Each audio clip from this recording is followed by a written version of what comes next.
जी अस्सलाम वालेकुम। मैं यहाँ मियाँ वाली इमरान खान के जलसागाह की तरफ आ रहा था तो रास्ते में एक चाचा जी नज़र आए जो गाड़ी के पीछे लटके हुए थे। उनसे बात करते उनसे पूछता हूँ क्या इतनी मोहब्बत है, क्या वजह है कि आप इमरान खान के जलसे में इस तरह आए हैं। अस्सलाम वालेकुम। वालेकुम सलाम। अच्छा चाचा जी ये बताएं कि आप गाड़ी के पीछे लटके हुए थे जब मैंने आपको देखा, जी। क्या वजह है कि आप इस कदर और इस तरह इतनी उम्र में आए हैं? हाँ सर, हमारा मसला ये है कि हम पाकिस्तानी कौम से बिलखसूस उम्मीद करते हैं कि इमरान खान हमारी मोहब्बत का भूखा है, प्यासा है। हमें ऐसे शख्स के साथ जम कर खड़ा होना चाहिए। हम अगर 12 घंटे इमरान खान का इंतज़ार करना पड़े खिताब के लिए तो हम ज़मीन पर बैठ के इमरान खान के इस्तकबाल के लिए इंशाल्लाह 24 घंटे भी बैठेंगे। और इमरान खान एक गैरत का नाम है। जो बंदा कलमा ला इलाहा इल्लल्लाह हो मुहम्मद रसूलुल्लाह रियासत मदीना की असूलों के मुताबिक सियासत करना चाहता है, वो हमारे प्यार का भूखा है, इज़्ज़त का भूखा है।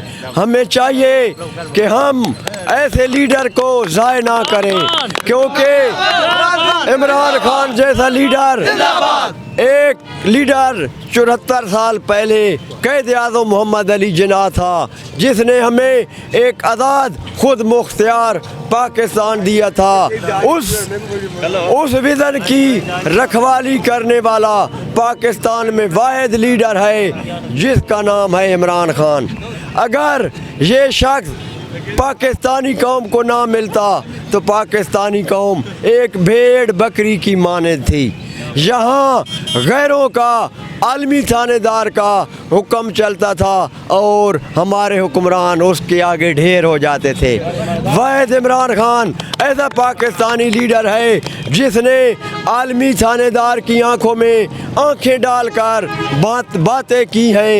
मैं दाद देता हूँ इमरान खान की शख्सियत को, सलूट करता हूँ गैरतमंद पाकिस्तानी लीडर को, इमरान खान को, कि जब से आए हमारे ऊपर जो आलमी दुनिया का एक बोझ था अल्हम्दुलिल्लाह वो आज वो बोझ उतर गया है।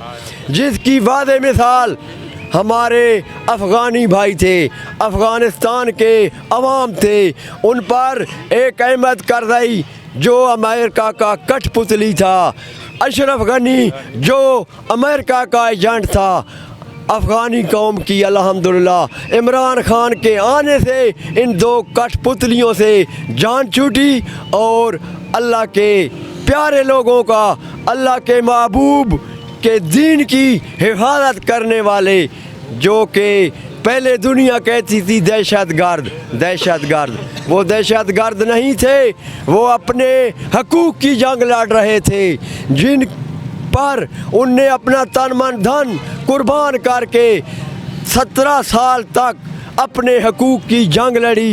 बिल आखिर अल्लाह ने उन्हें फतह नसीब। अच्छा ये बताएं कि आपने जो शर्ट पहनी हुई है उस पर भी इमरान खान की तस्वीर बनी है। इमरान खान से इतनी मोहब्बत की क्या वजह है? इमरान खान से मैं सबसे पहले आपको पहले भी बता चुका हूँ, यही वजह है कि उसने आलमी ताकतों की आंखों में आंखें डालकर बात की थी और 22-23 साल पहले हमसे इमरान खान ने कहा था कि मैं इंशाल्लाह इस मुल्क की खुद मुख्तारी का ज़ामिन हूँ, ग़ुलामी से इंशाल्लाह पाकिस्तान को निकालूंगा। आज पाकिस्तान पर और इमरान खान पर कड़ा वक्त है। एक साजिशों के जाल बिछे हुए हैं प्यारे पाकिस्तान के खिलाफ। इमरान खान के साथ कौम जमकर खड़ी हो जाए इंशाल्लाह। इन आजमाइशों का, साजिशों का, बुरानों का मुकाबला करने वाला वाहिद लीडर इमरान खान है। अच्छा ये बताएं कि जब मैंने आपको देखा बड़ी मुश्किल से एक वैन पर सवार थे और पीछे खड़े थे, इतनी मुश्किलात के बावजूद जलसागाह की तरफ क्यों जा रहे हैं? जलसागाह के लिए अब हम जा रहे हैं इमरान खान का दीदार करने के लिए और प्यारे पाकिस्तानियों का एक ठाठे मारता समुंदर, उसमें हमारा एक जज्बा दीद नहीं हो जाता है।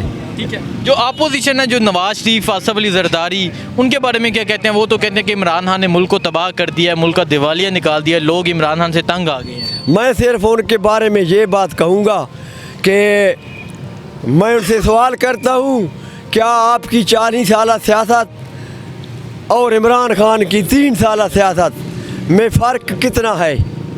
फ़र्क ये है कि पाकिस्तान को ग्रे लिस्ट में, ब्लैक लिस्ट में इमरान खान ने नहीं डाला।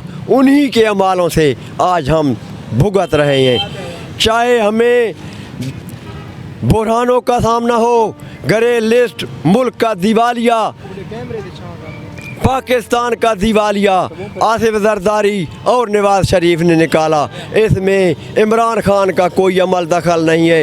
इमरान खान को एक लूटा हुआ मुल्क मिला, इसको निकालने पर इंशाल्लाह 2023 में इमरान खान वज़ीर आज़म होगा और 5 साल के बाद मैं आप भाइयों से सवाल करूंगा कि भाई आप पाकिस्तानी शहरी हैं, आपकी मोहब्बतें इमरान खान के साथ हैं।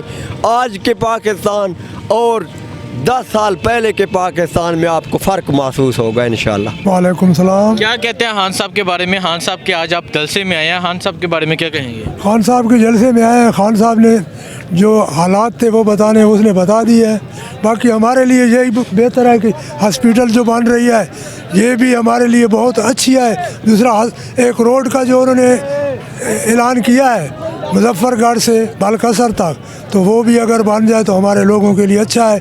दूसरा कॉलेज है, उसको यूनिवर्सिटी का दर्जा देने का वादा किया है, अगर वो बन जाए तो हमारे ये बच्चे जो हैं ये जब होंगे तो वो कम से कम यूनिवर्सिटी में तालीम हासिल। इससे पहले जो हुक्मरान थे क्या उन्होंने आपके लिए कोई काम किया? उन्होंने हमारे लिए हमारे मियाँ वाली ज़िले को बिल्कुल बैक रखा है, कोई काम नहीं हुए 20 साल से। हम हल्फिया कहते हैं 20 साल से अगर कुछ आया भी है तो उन्होंने कोई बांटने के लिए आया है।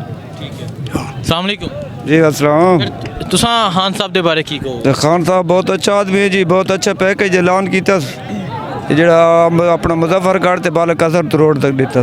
ठीक है नहीं, इस पहले जो हुक्मरान सन उन्हें कुछ किया? उन्हें सारे इलाके साढ़े तो पसमानदा इलाका है खान का सिराजी है जी, चश्मे अटामिक दे असा मुतसरीन हाँ। सानू ना कोई चीज़ नहीं मिली, ना लाट मिली है, ना पूरी पेमेंट मिली है। हाले तो अस केस लड़ते पे तो सानू हक हकूक नहीं मिलता पाया।